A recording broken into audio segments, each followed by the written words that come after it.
ಗುರು ಯಾಕೆ ಹಿಂಗೆ ಮಾಡ್ಕೊತಾ ಇದೆಯಾ? ಅದನ್ನ ಹೇಳೋ ಅವಶ್ಯಕತೆ ನನಗಿಲ್ಲ. ಒಂದೇ ಒಂದು ಸಲ ಆದರೆ ನಿನ್ನ ಫ್ಯಾಮಿಲಿ ಬಗ್ಗೆ ಯೋಚನೆ ಮಾಡಿದ್ಯಾ? ನಾನು ಅವ್ರಿಗೋಸ್ಕರ ಈ ನಿರ್ಧಾರ ತೊಗೊಂಡಿರೋದು. ನಿನ್ನ ಸಾವಿಗೆ ನಿನ್ನ ಫ್ಯಾಮಿಲಿನೇ ಕಾರಣ ಆಯಿತಾ? ಅಲ್ಲ, ನನ್ನ ನಿರುದ್ಯೋಗ ಮತ್ತು ನಮ್ಮ ಮನೆಯ ಕಷ್ಟನೇ ನಾನು ಈಗ ಸಾವಕ್ಕೆ ಕಾರಣ.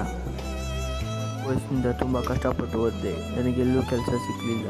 ನನಗೆ ಯೋಗ್ಯತೆಗೆ ತಕ್ಕ ಕೆಲಸ ಎಲ್ಲೂ ಸಿಗಲಿಲ್ಲ.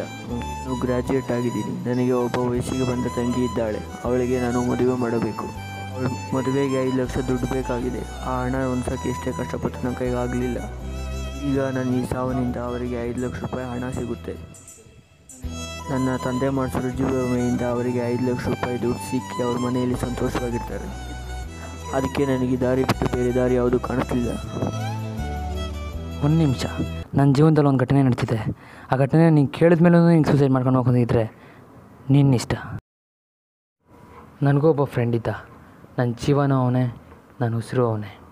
ಒಂದೊಂದು ಘಟನೆ ಹೇಳ್ತೀನಿ, ಕೇಳಿಸ್ಕೊ. ಅವನ ಹೆಸರು ಪ್ರಮೋದ್. ನನ್ನ ಜೀವನೇ ಆಗಿದ್ದ. ಒಂದೇ ತಾಯಿ ಹೊಟ್ಟೆಲಿ ಹುಟ್ಟಿಲ್ಲ ಅಂತಂದ್ರೂ ಯಾವುದೇ ರಕ್ತ ಸಂಬಂಧಕ್ಕೂ ಕಡಿಮೆ ಆಗಿರಲಿಲ್ಲ. ಜೊತೆಲೇ ಬೆಳೆದ್ವಿ, ಜೊತೆಲೇ ತಿಂದ್ವಿ, ಜೊತೆಲೇ ಹಾಡ್ತಾ ಕುಣಿತಾ ಇಬ್ಬರು ಒಂದೇ ಕಾಲೇಜಿಗೆ ಸೇರಿಕೊಂಡ್ರಿ. ನನಗೆ ಅವನಿಗೆ ನಾನು, ಅಷ್ಟೇ ನಮ್ಮ ಪ್ರಪಂಚ ಆಗಿತ್ತು. ನಮ್ಮಿಬ್ಬರ ಮಧ್ಯೆ ಗೆಳೆತನದಲ್ಲಿ ಯಾವುದೇ ಥರದ ಜಗಳ, ಕೋಪ, ಕಿತ್ತಾಟ ಏನೇ ಇದ್ದರೂ ನಾವಿಬ್ಬರು ಯಾವುದೇ ಒಂದು ಕಾರಣಕ್ಕೂ ದೂರ ಆದವರೇ ಅಲ್ಲ. ಅದೇನೋ ಗೊತ್ತಿಲ್ಲ, ಅವ್ನಿಗೆ ನಾನಂದರೆ ಹುಚ್ಚು ಪ್ರೀತಿ. ನನಗೋಸ್ಕರ ಯಾವುದೇ ಒಂದು ರಿಸ್ಕ್ ತೊಗೊಳಕ್ಕೂ ರೆಡಿಯಾಗಿದ್ದ. ಆದರೆ ಅವನ ಕೊನೆಯದಾಗ ಒಂದು ಆಸೆ ಇತ್ತು, ಬೇಗ ಲೈಫಲ್ಲಿ ಸೆಟ್ಲ್ ಆಗಬೇಕು, ಏನಾದರೂ ಅಚೀವ್ ಮಾಡಬೇಕು, ತನ್ನ ಫ್ಯಾಮಿಲಿಯನ್ನು ತುಂಬ ಚೆನ್ನಾಗಿ ನೋಡ್ಕೊಳ್ಬೇಕನ್ನೋದೇ ಅವನ ಆಸೆ ಆಗಿತ್ತು. ಹೀಗೆ ಪ್ರಮೋದ್ ಮತ್ತು ರೋಹನ್ ಇಬ್ಬರು ಅವ್ರ ವಿದ್ಯಾಭ್ಯಾಸ ಮುಗಿಸಿದ್ರು. ನಂತರ ಜೀವನಕ್ಕೊಂದು ದಾರಿ ಹುಡ್ಕೊಂಡು ಹೊರಟ್ರು. ಪ್ರಮೋದ್ ಒಂದು ದೊಡ್ಡ ಕಂಪನಿಗೆ ಇಂಟರ್ವ್ಯೂಗೆ ಅಂತ ಕೆಲ್ಸಕ್ಕೆ ಹೋಗ್ತಾನೆ. ಅಲ್ಲಿ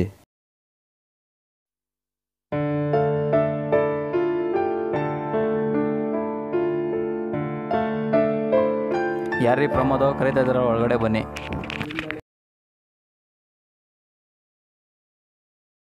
please sit down.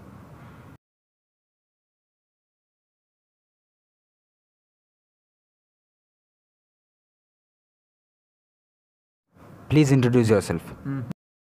Myself Pramod. I am from Bangalore. I am a BCom graduate. I have a fluency in English and Hindi. I have a knowledge in computers. ಪರವಾಗಿಲ್ಲ ಪ್ರಮೋದ್, ಚೆನ್ನಾಗಿ ಮಾಡಿದೀಯಾ. ಡೇಟಾ ಮ್ಯಾಟ್ರ್ ಬಂದ್ಬಿಡೆ, ಎಷ್ಟು ಕೊಡ್ತೀಯಾ?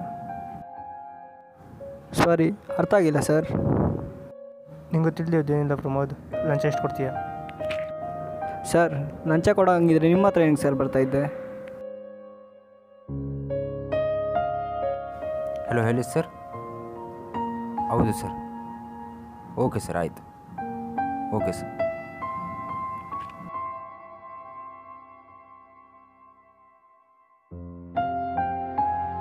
ಸಾರಿ ಪ್ರಮೋದ್, ವೇಕೆನ್ಸಿ ಕಂಪ್ಲೀಟ್ ಆಯಿತು, ನೀವು ಹೋಗ್ಬೋದು.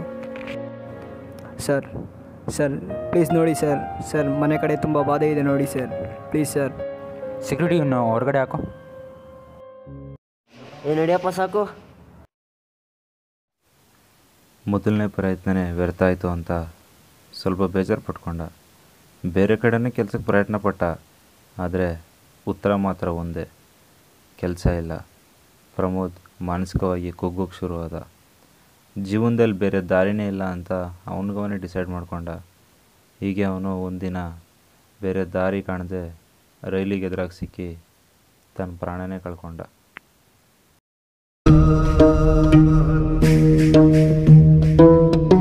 ಸಾಗರದ ಅಲೆಗೂ ದಣಿವು, ಪರ್ವತಕ್ಕೂ ಬೀಳೋ ಭಯವು, ಮಳೆಯ ಹನಿಗೂ ಬಂತು ನೋಡುದ, ಶಶಿಗೆ ಕಳಚಿ ಹೋಯಿತು ಖುಷಿಯ ಸ್ನೇಹ. ಹಾರಾಡೋ ಮೋಡವಿಂದು ರೆಕ್ಕೆಗಳ ಮುರಿದುಕೊಂಡು ನಿಂತಿದೆ ಮಂಕಾಗಿ ಸುಮ್ಮನೆ. ಹಾಗಿದ್ದರೆ ಮುಂದೆ ಪ್ರಮೋದ್ ಸಾವಿನ ನಂತರ ಫ್ಯಾಮಿಲಿ ಏನಾಯ್ತು ಸರ್? ಪ್ರಮೋದ್ ಸತ್ತ ಮೇಲೆ ಅವ್ರ ಕುಟುಂಬಕ್ಕೆ ಯಾರೂ ದಿಕ್ಕಿದಿರೋ ಥರ ಆದರು. ನನ್ನ ಮನಸ್ಸಿಗೆ ತುಂಬಾ ಬೇಜಾರಾಯಿತು.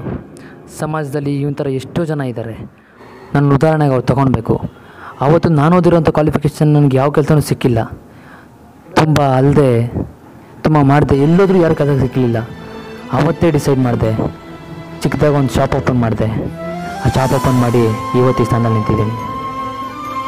ತುಂಬ ಅಂಗಡಿನಲ್ಲಿ ಕೆಲಸ ಹುಡುಕ್ತೆ, ಎಲ್ಲೂ ಸಿಗಲಿಲ್ಲ. ಕೊನೆಗೆ ನಾನೇ ಒಂದು ಚಿಕ್ಕದಾಗಿ ಅಂಗಡಿ ಶುರು ಮಾಡಿದೆ. ಇವತ್ತು ಈ ದೊಡ್ಡ ಅಂಗಡಿಗೆ ಓನರ್. ಎಷ್ಟೋ ನಿರುದ್ಯೋಗಿಗಳಿಗೆ ಕೆಲಸ ಕೊಟ್ಟಿದ್ದೀನಿ. ನೋಡು, ನನ್ನ ಜೀವನದಲ್ಲಿ ನಡೆದಂಥ ಒಂದು ಘಟನೆ ನಾನು ನಿನ್ನ ಹೇಳಿದ್ದೀನಿ.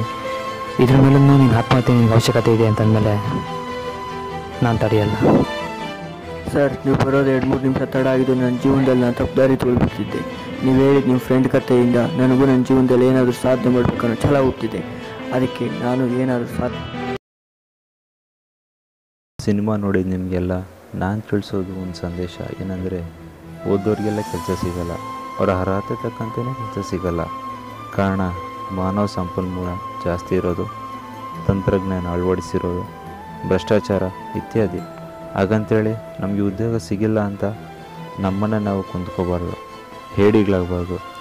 ನಾವೇ ಸ್ವಯಂ ಉದ್ಯೋಗ ಕಂಡುಹಿಡ್ಕೊಂಡು ಸಾವಿರಾರು ನಿರುದ್ಯೋಗಿಗಳಿಗೆ ಕೆಲಸ ಕೊಡುವಂಥರಾಗಬೇಕು. ನಮ್ಮ ಕಾಲ ಮೇಲೆ ನಾವು ನಿಂತು ನಮ್ಮದವ್ರನ್ನ ನೋಡ್ಕೋಬೇಕು, ಸಮಾಜಕ್ಕೆ ಮಾದರಿ ಆಗಬೇಕು.